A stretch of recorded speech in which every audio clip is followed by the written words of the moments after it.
श्री स्वामी समर्थ. नमस्कार मित्रांनो. 31 मार्च 2025 रोजी स्वामी समर्थ महाराजांचा प्रकट दिन आहे. तर 26 एप्रिल 2025 रोजी स्वामी समर्थ महाराजांचा स्मरण दिन आहे. स्वामी अद्भुत आहेत. स्वामी स्वयंभू स्वयंसिद्ध आहेत. स्वामी अत्यर्क व अनुत्तम आहेत. श्री स्वामी समर्थ कल्याणकारी देवतांचे स्वामी आहेत. स्वामी अतींद्रिय सुरतीगामी म्हणजे स्मरण करताच हाक मारताच भक्तांसाठी अवतीर्ण होणारा साक्षात ईश्वर आहे. स्वामींचे महात्म्य आणि महिमा कालातीत आहे. दत्तात्रेयांचे अवतार मानले गेलेले स्वामी अनेक मार्गांनी भक्तांच्या हाकेला धावून जातात. समस्या अडचणी असल्या प्रयत्न करूनही त्यातून बाहेर पडण्याचा मार्ग दिसत नसेल तर स्वामींना मनापासून हाक मारली तर दिलासा मिळतो. अशी स्वामी भक्तांची श्रद्धा आहे. समस्या संपत नाहीत, अडचणी थांबत नाहीत, संकटातून बाहेर पडण्याचा मार्ग देखील सापडत नाही. कठोर मेहनत आणि परिश्रम घेऊनही काहीच होत नाही. अशी जेव्हा भावावस्था होते तेव्हा श्री स्वामी समर्थ महाराजांना नवस बोलण्याची इच्छा मनात प्रबळ होते. तुम्हीही स्वामी समर्थ महाराजांना नवस करण्याच्या विचारात आहात का? नेमके काय करावे? नवस कसा करावा? आजच्या व्हिडिओमध्ये जाणून घेऊया.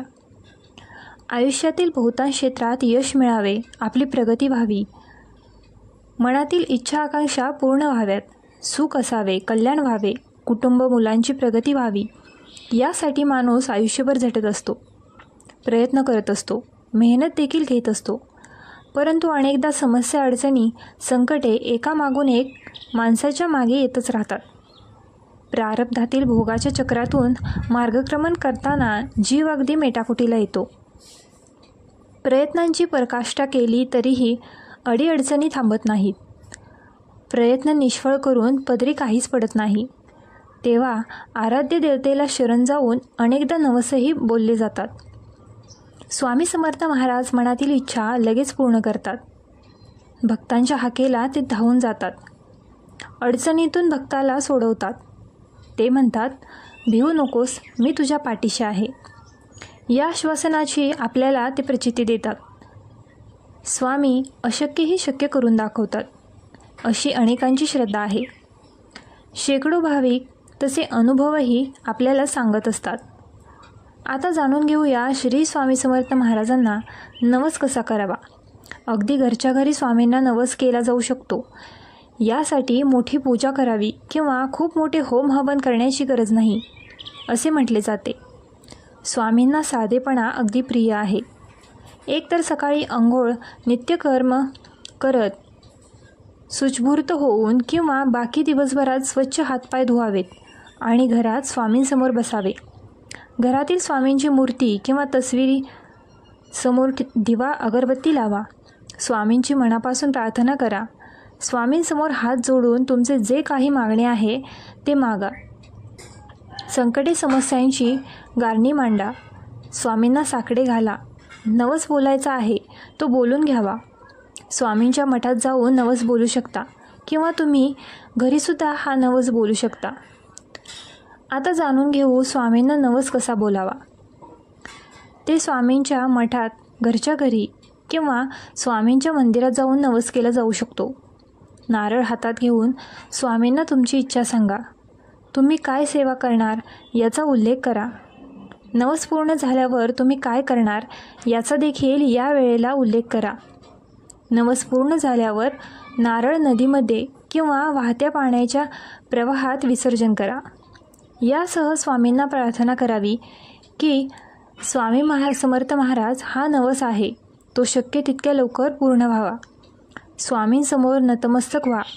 तसेच जे शक्य आहे ते यथाशक्ती करण्याचा पूर्ण प्रयत्न केला जाईल असा आश्वासित शब्द स्वामींना द्या. स्वामींकडे मागितलेली गोष्ट पूर्ण झाली तर नवस फेडण्यासाठी शक्य असेल तर अक्कलकोटला जाऊन स्वामींचे दर्शन घ्यावे.